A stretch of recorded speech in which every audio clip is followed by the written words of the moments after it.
this a great game or what? And a Merry Christmas Eve to everybody out there. Merry Christmas Eve, Dad. Merry Christmas Eve to you, Jeff. Happy holidays to everybody out there. It's so great that we've got you home. I need all the listeners and viewers to know that you walk in the house, first thing you have to do is mount a TV in the craft room so Mom can do her crafts and watch TV. And then you went over to your sister's house and took out all the cabinet and what Pulls. The pulls. Yeah, you had to do all that. So I'm sorry, Jeff, that you come here for 3 days for Christmas and all you're doing is helping us out around the house because you know your pathetic father can't do any of that stuff. Well, Dad, I appreciate that. I love being home. We are doing this episode recording in my dad's office, so it might sound a little different, but it definitely looks different. So if you don't follow us on YouTube, you can do so. Just search, Is This a Great Game or What on YouTube. And there you can also see our very special guest today. We will not be interviewing him. This is Ranger, my dog, who currently my wife is working and our baby is napping. And the dog, since he's in an unfamiliar place, won't leave my side. So Dad was like, let's put him outside of the office. And I said, he's going to scratch, he's going to bark. And we got my grandfather napping downstairs, so we didn't want to disturb them.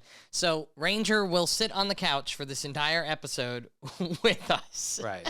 And the first team that I covered every day in the major leagues was the Rangers, so we have a special affinity. That's Speaking perfect. of your wife, Emily, Yeah. did you get her the proper Christmas present? You don't have to tell us because she'll be listening, but did you get what you wanted? Yeah, no, I'll tell you what it was, too, because she won't listen in the time for Christmas Day. This releases on Christmas Eve. She'll probably listen on the way home, but I got her it's like a stamp. I don't know how to explain. It's like a page embosser. Right. So, and it says from the Library of McKinley Hope, our daughter, and you can take a paperback page and stamp it, and it has a cute little logo that says Right. from the Library of McKinley Hope. So, ironically, that's my wife calling right now. Let's just check in really fast. Hey, Em, you're on the podcast right now with Ranger and Pop-Pop. Anything you want to say? Hi, I was just calling you back. Okay, well, we love you. We're recording. Ranger is sitting between us, so this is the most Christmas thing we can do. Well, we love you, Em, and I hope McKinley Hope is sleeping. She is. Okay, we love you. Bye. It's a family show. Right. So, Jeff, it sounds like a great present that you got for Emily. Never forget the worst present ever given by a husband to a wife in the history of presents took place on this street. And thank goodness it wasn't me. The guy up the street, great guy, loved him. He only lived here for a short time, but he wrapped up the present in beautiful wrapping paper with a bow on it for his wife. And inside was the present. It was jumper cables. He gave his wife jumper cables for Christmas. And when she objected, wow, what a surprise. He said, honey, your battery died the other day. You need these.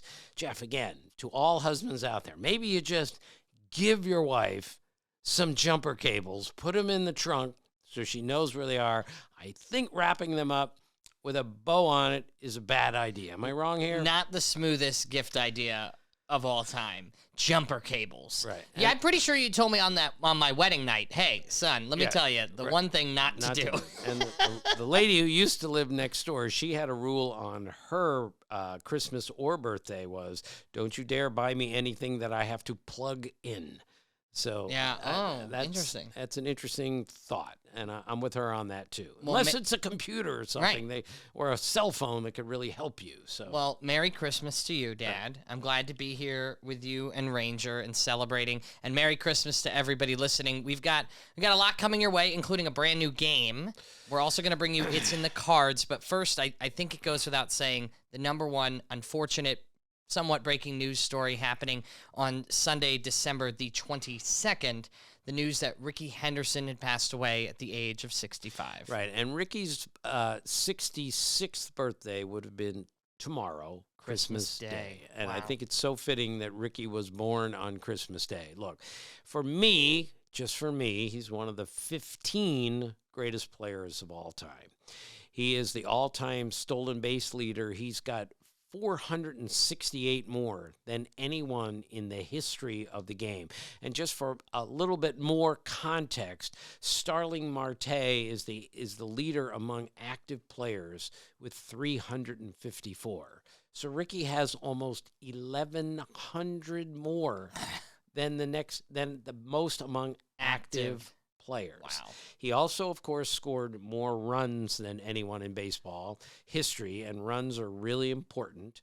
He had the second most walks of anyone, but second to Barry Bonds, but he had the most unintentional walks of all of Barry's walks. So Ricky Henderson was walked to lead off an inning 796 times in his career. Wow. That's to lead off an inning. Yeah. So my friend Craig Wright, who's a genius with statistics, went back and looked at all the Hall of Famers, and 45% of the position players in the Hall of Fame didn't walk as many times unintentionally in their careers as Ricky Henderson did leading off an inning. So almost half of them don't even reach the amount of walks in general.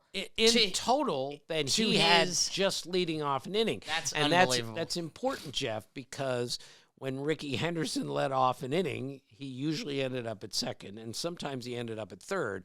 And I'm sure I've told you this story, Jeff, but when I covered the Orioles in the 80s, this is 88. It could have been any year in the 80s. This is how great Ricky was. Frank Robinson, who was sick and tired of his team, I'll give you that, told them before a game in Oakland that I was covering, told his pitchers and his catchers, if he tries to steal, don't even throw down to second. Don't try to pick him off, and don't throw to second, because you're not going to catch him. He's too good, and you're just going to throw it away anyway. So just let him go.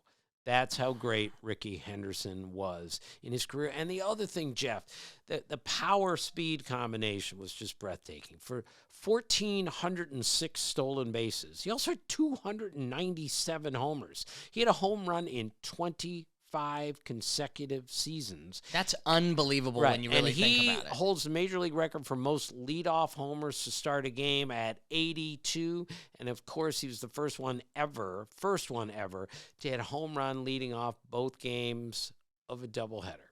So he played a doubleheader and led off both games with a leadoff homer in the first inning. Wow. I have one other story that you were there for. Remember when we met Lou Brock in the golf clubhouse at Cooperstown? Right. And Lou Brock gave you 20 minutes. You were like 11 years old. And I'll never forget Lou Brock for how gracious he was and how friendly he was to an 11-year-old. But that was the day that Lou explained to us that he and Ricky, during Ricky's chase of Lou Brock, they became really good friends, which I thought was so healthy and so cool, because Lou's the greatest guy ever, and Ricky really admired Lou Brock. So they, and this is not a great story, but we're going to tell it anyway. So Lou and Ricky come up with a speech that Ricky is going to read after he breaks the record. And he was supposed to put it in the back pocket of his uniform. So Lou and Ricky collaborated on the very quick speech. So Ricky steals third in Oakland that day, raises the bag to the air and says, "Today I am the greatest of all time," which of course he was, and he had every right to do that. But after the game, Lou Brock called Ricky and said, "Ricky, what happened to the speech that we wrote?" And Ricky said, "Oh, sorry, Lou, I forgot." And that's understandable, because when you break a record held by a Hall of Famer, Lou Brock, and you break it as convincingly as Ricky Henderson did, we're going to give him a pass on that. Absolutely. Let's get into On This Date in Baseball History. All right, Christmas well, Eve. just a couple little things. I love birthdays around Christmas, and this is so obscure, but John D'Acquisto was born in 1951. When I was growing up, Jeff, I was just an unhealthy San Francisco Giants fan. And one day in the late 70s, John D'Acquisto pitched on national TV against the Expos. You know, it was only one game on per week back then, Saturday afternoon. And I can't believe it. I'm like 10 years old, and I get to watch John D'Acquisto pitch on national TV. And in the first inning, or one of the innings, he gives up a home run to Larry Parrish. So like 5 years later, I meet Larry Parrish for the first time. He's on the Rangers. And I just was talking to him one day, and I said, I remember that day that you hit a home run off of John D'Acquisto that day in Jerry Park in Montreal. And 5 years later, Larry Parrish said, 0-2 slider. He thought he could get it by me on the inside part of the plate. Remembered the count, remembered the pitch. 5 years later, obscure home run. That's when I knew, Jeff, how great these baseball players were about understanding the game. Oh, my gosh. The recall is unbelievable. We had Jim Palmer on this year, which was such a great interview. If you missed it, I would recommend going back. But to the same thing, Dad. He was recalling pitches he had thrown 50 years ago. Right. Cal Ripken's the same way. They're all the really, really good ones who study the game. Never forget that. All right. Both of our wives give us a lot of flack because we'll come home from a golf game and, on average, at least for me, you're hitting 90 golf shots in a day, but we can usually recall what we hit on that par 5 uphill second shot. Meanwhile, I forgot to take out the trash. Right. Well, Jeff, selective retention. We remember what we really want to. Okay, Yeah. Last couple other birthdays tomorrow. Christmas, December 25th. We have a couple other birthdays. Gene Lamont, one of my dear friends, former coach, former player, former manager, helped me so many years, so many times over the years, understand the game. So happy birthday to Gene, and happy birthday to Pork Chop Pugh, who played in the minor leagues. And I did one year for Sports Illustrated, instead of my regular notes column, I did a minor league notes column. And I was intrigued by this fellow in the Brave system, I think it was, Pork Chop Pugh. So I tracked him down and I said, all right, what's the deal with your name? So he said, well, my real name is Clyde. But when I was playing Little League ball, they used to call me Pokey. But we had another guy named Pokey on the team, so they started calling me Pork Chop. So he went all through high school being known as Pork Chop Pugh, P-O-U-G-H. And he said they would call me out like before class would start at the beginning of a semester, 11th grade would start, Pork Chop Pugh, he would raise his hands.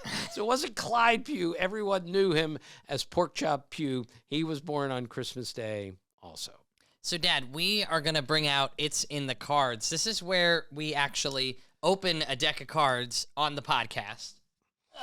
Let me get my camera set up. Now, we did this a couple of weeks ago, and we were looking for the Paul Skeens debut rookie card, and I told my wife, Emily, I said, listen, should I just open a couple of these? It's been a while. We haven't heard from Dad in a minute, because we haven't done an episode in a minute. And she said, no, if you pull this crazy card, you need to get it on video. So shall we go through for It's in the Cards? Of course, Jeff. Let's rip them. If we get the Paul Skeens card, which is going to, net us like $1 million, right? Yeah. All right, well. Exactly. David Hamilton of the Boston Red Sox, a pull right there. And, I got excited. It's a Pirates card, though. We've got Quinn Priester. I need my glasses for that. Okay. I got excited seeing a Pirates card, but it's a no-go there. Rafael Devers of the Boston Red Sox. Power to left field is just ridiculous. He's going to be a Hall of Fame player someday, and it'll be really interesting to see if they go get a player to play third base. They can move him to first, but that guy's the real thing, and he's still exceptionally young. New York Mets, Jeff McNeil, another pull for us today. Yeah, former batting champ Jeff McNeil, and Buck Showalter, who never misses a trick on anything, knows that Jeff McNeil is one of the best golfers in the major leagues. So he had a little putting green, chipping green built beyond the center field fence at their spring training facility. Really? So if Jeff McNeil was ever bored for a moment, he could go out and chip and putt in order to keep his golf game really sharp. I love that Buck would do that, yes. We got Henry Davis of the Pittsburgh Pirates. Right. Overall, number one pick out of college. He's had a little bit of trouble becoming an everyday catcher. Just another reminder how big a difference it is between college baseball and Major League Baseball. He'll be a really good player someday. Hadn't gotten there yet. And then Bryce Terang.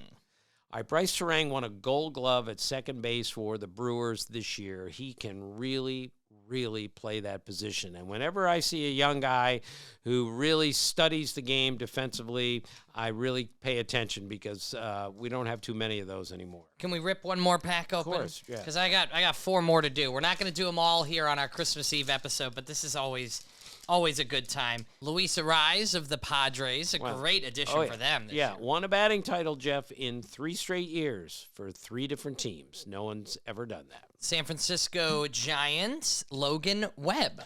Logan Webb is one of the most underrated pitchers in baseball, one of the great ground ball pitchers, great hard sinker. Giants are on their way back. He's going to lead the way. Summertime in the Park card from Topps. This is a Yankees, Juan Soto, obviously, because we purchased this back a month ago. Right. Well, Juan Soto with the Mets, and as we said a couple weeks ago, there's a chance Juan Soto will become the first Met ever to win the most valuable player, which still amazes me. 1962, they've never had an MVP. And then Yoshi Yamamoto of the Dodgers. All right. Again, Jeff, this guy was a stud when he started last year. Then he got hurt. Once he stays healthy, he's going to be really, really good for the whole season. Elite command, incredible control, and throws close to 100 miles an hour with a split from hell. And last one for this edition of It's in the Cards, Sandy Alcantara.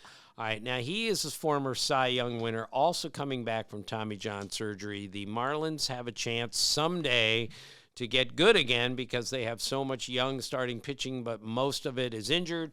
They just traded one of those really good pitchers, Jesus Luzardo, to the Phillies. Yeah. And typical Dave Dombrowski, just sneaking around in the weeds, not saying a word, and then he comes up with a top-quality left-handed starting pitcher. And now their starting rotation is as stout as any in the major leagues. It really does look good. If Ranger Suarez is able to go a full season being successful, Ranger, named the dog, after Ranger Suarez. Ranger Suarez. Okay, Dad, so I have a bit of a game I wanted to play with you for this Christmas edition of Is This a Great Game or What, okay? All right. Are you ready? Yes, of course. You seem nervous. No, I'm not nervous. I know where you're going. I don't know where it's going, but Okay. it's going to meant to embarrass me, and I deserve it. This is called Pop Out on Pop Culture with Pop Pop. Pop out. Okay, that means I'm going to make an out. I'm going to Well, make go. I don't want to say anything, but a pop out is, I don't want to say an embarrassing way to make an out, but sometimes, you don't get it quite right. You pop it out to the second baseman. And this is a 2024 recap of pop culture events. Right. I'm going to have you fill in the blank to see if you know what these are, okay? Blank, a TV show, was the #1 streaming show of 2024. Office. The Office. The Office. That is incorrect. It's a great show, and it's streaming now on Peacock. They actually have their amazing bonus superfan episodes. But no, I'll give you a clue. It's a children's television show that my daughter, McKinley Hope, and I'm pretty sure Carson and Emma, who live 15 minutes from you, have watched quite a bit. Became the #1 streaming show this year. Power Rangers. Bluey. I knew that. I've watched Bluey. Go. All right. Okay, next one. 0 for 1. How many are there? There are 5, All right, 6. If I get one right, I win. Okay? Deal. Blank, a singer, kisses her Super Bowl winner boyfriend on the field after the game. What was that moment? Taylor Swift. Wow. Hey, Jeff, even I know that. Of course, your mother loves the Kansas City Chiefs because she loves Taylor Swift. She loves the Kelsey brothers. She always says, why isn't your podcast as good as theirs? Thanks a lot. Even I know who Taylor Swift is. Can you name a song from her? No. Okay. No. All right. Didn't think so. Jennifer Lopez, formerly engaged to what former Major League star, divorced from her husband in August of this year?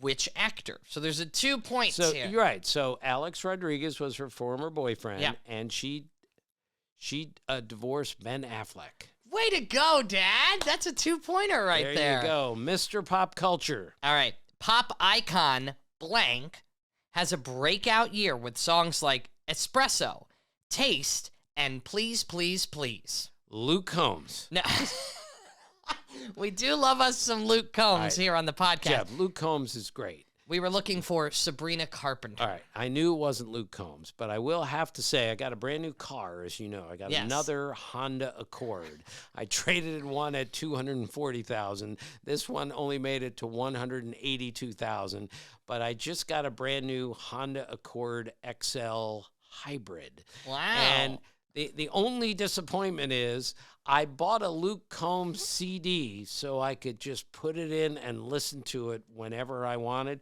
So Carson, your godson, my grandson, that's his favorite song. It's my favorite song. Where the Wild Things Where the Are. Wild Things Are. And I used to just pop it in when we drive home from preschool every day.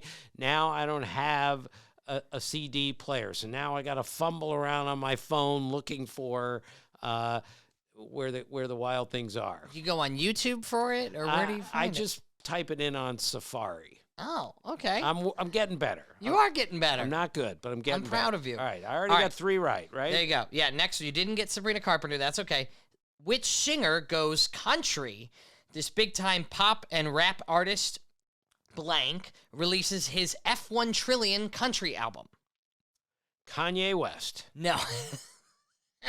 Not Kanye West. Did not go country this year. No, we were looking for Post. His first name is Post. Do you know his last? First name is Post? No one's first name is Post. Well, it's like his artist name, Post. Post Office. That was the first answer. Post the Office. Right. Sorry. I had the Office on my mind. I don't know who Post is. Post Malone. Oh God, Mark, my son-in-law was telling me about Post Malone. Post Malone has a song with Luke Combs. He sang he played a Post Malone song for me less than a week ago. Yeah. And I couldn't even remember it. I'm sorry. All right, last one. Massive musical madness here. Now, for those who don't know, my dad, God bless his heart, has really, when I was in high school, I took up a lot of theater, did a lot of performances, was in all the school plays and musicals. And my dad, didn't grow up on musical theater, learned a lot in those days, learned about Guys and Dolls. Didn't grow up on it? What are you, crazy? I didn't know anything about it. Didn't know anything. Until you appeared in one of them, right. All right, so this year, Musical Madness, fans flocked to the movie theaters to see Ariana Grande play in what musical movie? Oh, Wicked. Ah, there you go. Good job. How about that? That's 4 I got right. 4. Now, can you name a song from Wicked? No, not a chance. You don't know? Jeff, give me, what is it? I'd sooner try defying gravity. Oh, I know that. You know that one? Yes. All yes. right. All right. Yes, I know the song. Oh, I thought you were going to finish. No. And as we know, Jeff, I can't sing at all. So we're going to leave that alone. We're going to have to get you into the Cynthia Erivo, Ariana Grande. They're fantastically talented. #1 movie in this holiday season. And there's a sequel coming out next year. To Wicked? Yeah, Wicked. It's called Wicked for Good. It's 2 parts in one movie. Oh, yeah. okay. Which is pretty crazy. And that's all I got, Dad. You did really well. I'm proud of you. 4 right, even though I got 2 right in one shot. No, right? no, that was double the points. You did really great. Okay, so tomorrow is Christmas Day. Right. We're going to open up presents. My daughter, McKinley, is here. We're going to go down. Santa is going to come down the chimney. I'm really, really excited because she's now 16 and a half months old. And so she isn't quite understanding fully, but she sees the lights, she sees the presents, she's on her feet, she's talking, so I'm really, really excited. It's going to be really special. It's really great. The first movie I ever took your sister, Kelly, to was The Santa Claus, which is one of the great movies ever, and it has extra significance for me because it's the first movie I ever saw with our daughter, Kelly. She was like maybe 3 years old, and I think she got it. I think she understood what she was watching. I'm seeing someone in wrapping.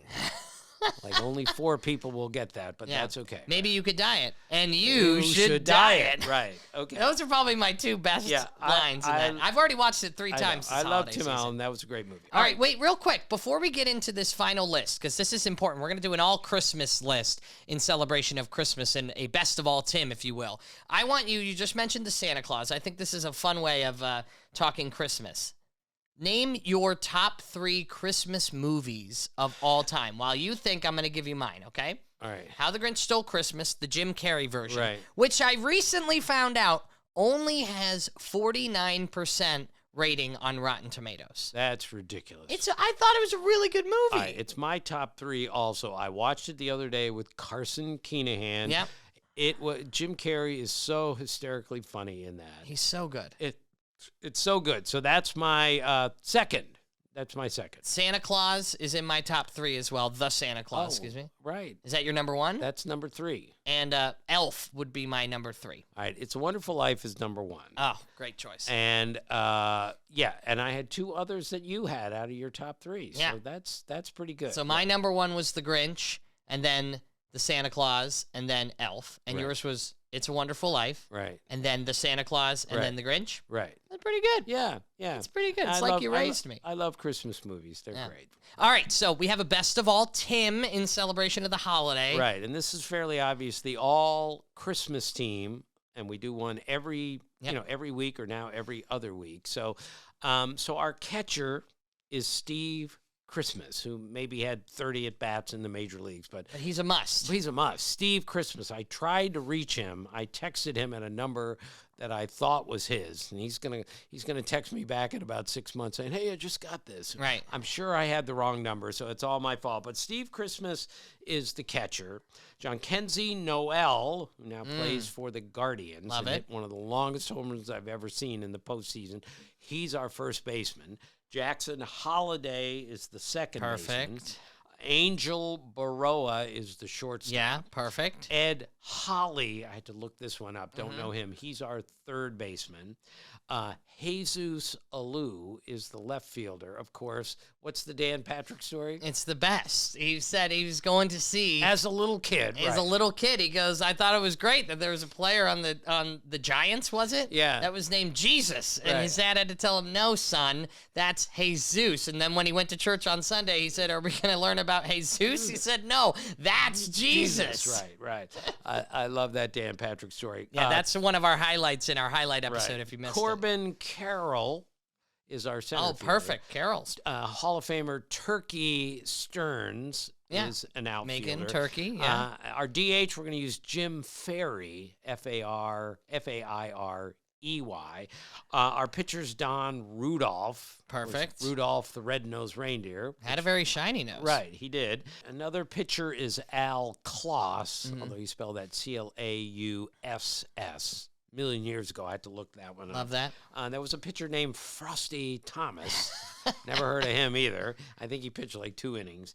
And our closer is Goose Gossage. So every one of these has a connection to Christmas and the holidays, which is what we're here for. And this is so cool, Jeff. This is our final episode of the 2024 year. This is number 39 or so. And I can't even begin to tell you how much fun I've had doing this with you. And I can't believe Ranger sat still for 30 minutes like that. It's unbelievable that he was able to stay like this for the entire episode.